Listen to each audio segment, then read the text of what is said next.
Un après-midi, j'étais assis à la terrasse du Café de la Paix, contemplant la splendeur et les dessous de la vie parisienne. Tout en prenant mon vermouth, j'étudiais avec curiosité l'étrange panorama où l'orgueil et la pauvreté défilaient devant moi, quand je m'entendis appeler par mon nom. Je fis demi-tour et je me vis en face de Laure Murchison. Nous ne nous étions pas revus depuis que nous avions été au collège ensemble, il y avait 10 ans de cela. Aussi fus-je charmé de cette rencontre, nous échangeâmes une chaude poignée de main. À Oxford, nous avions été grands amis, je l'aimais énormément. Il était si bon, si plein d'entrain, si plein d'honneur. Nous disions souvent de lui qu'il serait le meilleur garçon du monde sans son penchant à dire toujours la vérité, mais je crois que réellement nous ne l'en admirions que davantage pour sa franchise. Je le trouvais bien un peu changé. Il avait l'air anxieux, embarrassé. On eût dit qu'il avait des doutes au sujet de quelque chose. Je devinais que ce n'était point là un effet du moderne scepticisme, car Murchison était le plus immuable des Tories et il croyait au Pentateuque avec autant de fermeté qu'il croyait en la Chambre des Pairs. Je conclus qu'il y avait une femme sous roche et je lui demandai s'il était déjà marié. « Je ne comprends pas encore assez les femmes, répondit-il. Mon cher Gérald, dis-je, les femmes sont faites pour qu'on les aime et non pour qu'on les comprenne. Je ne saurais aimer quand je ne peux avoir confiance, répliqua-t-il.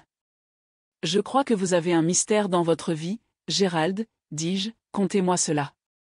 Allons faire une promenade en voiture, répondit-il. Il y a trop de foule ici. Non, non, pas cette voiture jaune, n'importe quelle autre couleur. Tenez, celle-ci, qui est vert foncé, fera l'affaire. Et quelques minutes après, nous descendions le boulevard au trot dans la direction de la Madeleine. Où irons-nous ? Demandai-je. Oh, où vous voudrez, répondit-il, au restaurant du Bois. Nous y dînerons, et vous me raconterez tout ce qui vous concerne. Je veux vous écouter d'abord vous-même, dis-je. Contez-moi votre mystère. Il tira de sa poche un petit porte-cartes, de maroquin à fermoir d'argent et me le tendit. Je l'ouvris. À l'intérieur il y avait une photographie de femme. Elle était grande et élancée, étrangement pittoresque avec ses grands yeux vagues et sa chevelure flottante. Elle avait une physionomie de clairvoyante et était enveloppée de riches fourrures. « Que dites-vous de cette figure » dit-il. « Est-ce qu'elle inspire la confiance ?» Je l'examinai attentivement. Elle me donna l'impression d'une femme qui a eu un secret, mais ce secret était-il honnête ou non, je ne saurais le dire. Cette beauté semblait faite de bien des mystères réunis, en fait une beauté psychologique plutôt que plastique, et puis, ce léger sourire, qui se jouait sur les lèvres, était bien trop subtil pour avoir un véritable charme. « Eh bien » s'écria-t-il avec impatience, « qu'en dites-vous » ? C'est la Joconde en noir, répondis-je. Dites-moi tout ce qui la concerne. Pas maintenant, après dîner.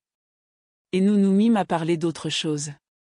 Quand le garçon nous eut apporté le café et des cigarettes, je rappelai à Gérald sa promesse. Il se leva de sa chaise, alla et revint 2 ou 3 fois dans la pièce.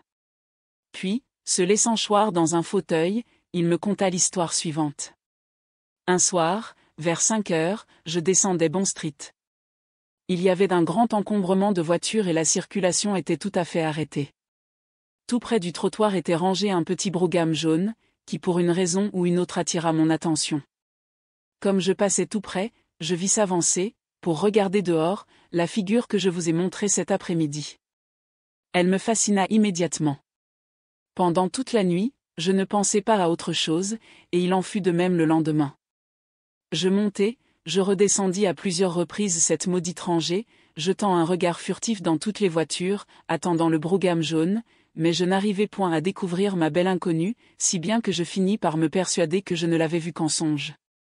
Environ 8 jours après, je dînai avec Madame de Rastail.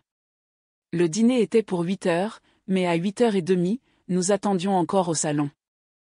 À la fin, le domestique ouvrit la porte et annonça Lady Alroy. C'était la femme que j'avais cherchée. Elle entra avec grande lenteur. Elle avait l'air d'un rayon de lune dans sa dentelle grise, et je fus, à mon immense joie, prié de la conduire à table. Quand nous fûmes assis, je dis, de la façon la plus innocente du monde. Il me semble que je vous ai vu en passant dans Rhodes Street, il y a quelque temps, Lady Alroy. Elle devint très pâle, et elle dit à voix basse. Je vous en prie, Ne parlez pas si haut, on pourrait nous entendre. Je me sentis bien malheureux d'avoir aussi mal débuté, et je me lançai à corps perdu dans une tirade sur le théâtre français. Elle parlait fort peu, toujours de la même voix basse et musicale. On eût dit qu'elle avait peur d'être écoutée par quelqu'un. Je me sentais passionnément, stupidement épris et l'indéfinissable atmosphère de mystère, qui l'entourait, excitait au plus haut point ma curiosité. Quand elle fut sur le point de partir, ce qu'elle fit fort peu de temps après le dîner, je lui demandai si je pourrais lui rendre visite. Elle hésita un instant, regarda autour d'elle pour voir si quelqu'un se trouvait près de nous, et me dit alors. Oui, demain à 5h15. Je priai Madame de Rastail de me parler d'elle, mais tout ce qu'elle put me dire se réduisit à ceci. Cette dame était veuve. Elle possédait une belle maison dans Park Lane. Comme à ce moment, un raseur du genre scientifique entreprenait une dissertation sur les veuves, pour étayer la thèse de la survivance des plus aptes, je pris congé et rentrai chez moi.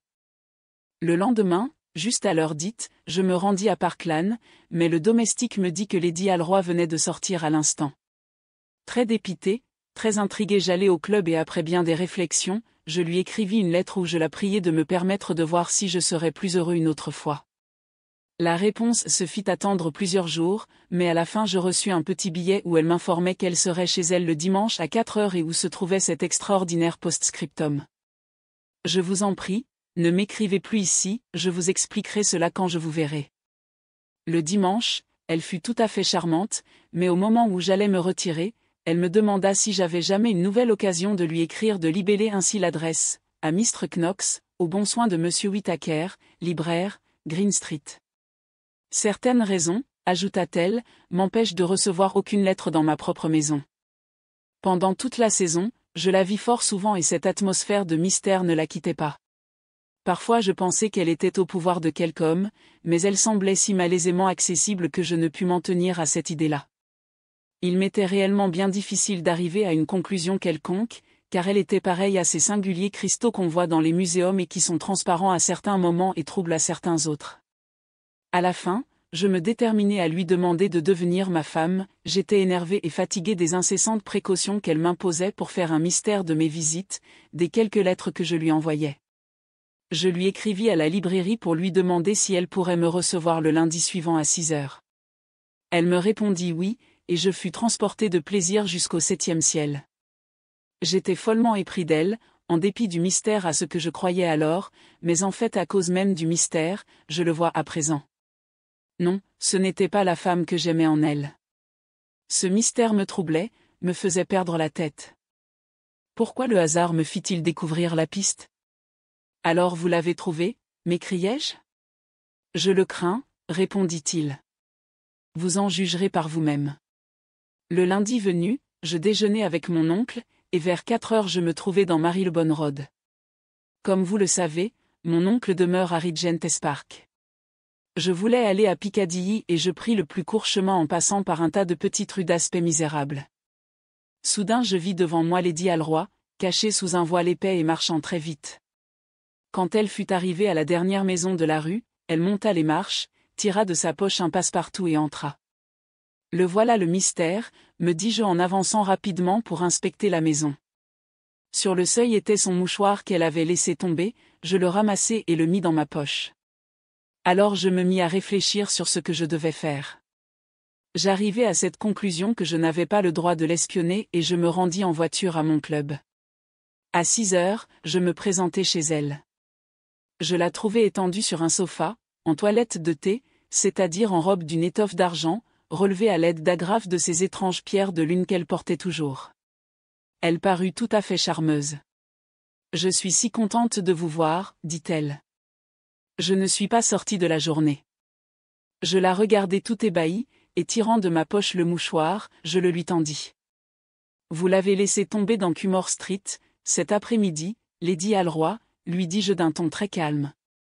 Elle me jeta un coup d'œil d'épouvante, mais ne fit aucun mouvement pour prendre le mouchoir. « Que faisiez-vous là ? demandai-je. « Quel droit avez-vous de m'interroger ? répondit-elle. « Le droit d'un homme qui vous aime, répliquai-je. Je suis venu ici pour vous demander de devenir ma femme. » Elle se cacha la figure dans ses mains, et fondit en un déluge de larmes. Il faut que vous me répondiez, lui dis-je. Elle se leva et me regardant bien en face dit. Lord Murchison, il n'y a rien à vous dire. Vous êtes venu ici pour voir quelqu'un, m'écriai-je. C'est là votre secret. Elle pâlit affreusement et dit. Je n'ai donné de rendez-vous à personne. Ne pouvez-vous pas dire la vérité, m'écriai-je. Mais je l'ai dite, répliqua-t-elle. J'étais éperdue, affolée. Je ne sais ce que je lui ai dit, mais je lui ai dit des choses terribles. Finalement je m'élançai hors de la maison. Elle m'écrivit le lendemain, mais je lui renvoyai sa lettre sans l'avoir ouverte. Je partis pour la Norvège avec Alan Colville. Je revins au bout d'un mois, et la première chose que je vis dans le Morning Post, ce fut la mort de Lady Alroy. Elle avait pris un refroidissement à l'opéra, et elle avait succombé en 5 jours à une congestion pulmonaire. Je m'enfermai et ne voulus voir personne, je l'avais tant aimée et je l'aimais si follement. Grand Dieu, comme j'ai aimé cette femme. Vous êtes allé dans cette rue, dans cette maison ? Demandai-je. Oui, répondit-il, un jour je me rendis dans Cumnor Street. Je ne pus m'en empêcher. J'étais torturé par le doute. Je frappai à la porte, et une femme d'air très convenable vint m'ouvrir la porte. Je lui demandai si elle avait un appartement à louer. Ah monsieur, répondit-elle, je crois que l'appartement est à louer, mais je n'ai pas vu la dame depuis 3 mois, et comme le loyer continue à courir, il m'est impossible de vous le louer. Est-ce de cette dame qu'il s'agit ? Lui demandai-je en lui montrant la photographie. Oui, c'est elle, bien sûr, s'écria-t-elle, mais quand sera-t-elle de retour ? La dame est morte, répondis-je. J'espère bien que non, dit la femme. Elle était ma meilleure locataire. Elle me payait 3 guinées par semaine, rien que pour venir dans mon salon de temps en temps. Elle recevait quelqu'un ici, dis-je. Mais la femme m'assura que non, qu'elle venait toujours seule, et ne voyait personne. Que diable alors venait-elle faire ici, m'écriai-je. Elle restait tout simplement au salon, monsieur. Elle lisait des livres, et quelquefois elle prenait le thé, répondit la femme. Je ne savais pas que dire. Je lui donnai donc un souverain et je m'en allai. Maintenant dites-moi qu'est-ce que tout cela signifiait, vous ne croyez pas que la femme disait la vérité. Je le crois. Alors pourquoi Lady Alroy allait-elle dans cette maison ? Mon cher Gérald, répondis-je, Lady Alroy était tout simplement une femme atteinte de la manie du mystère. Elle louait cet appartement pour le plaisir de s'y rendre avec son voile baissé et de s'imaginer qu'elle était une héroïne. Elle avait une folle passion pour le secret, mais elle était, elle-même, tout simplement, un sphinx sans secret.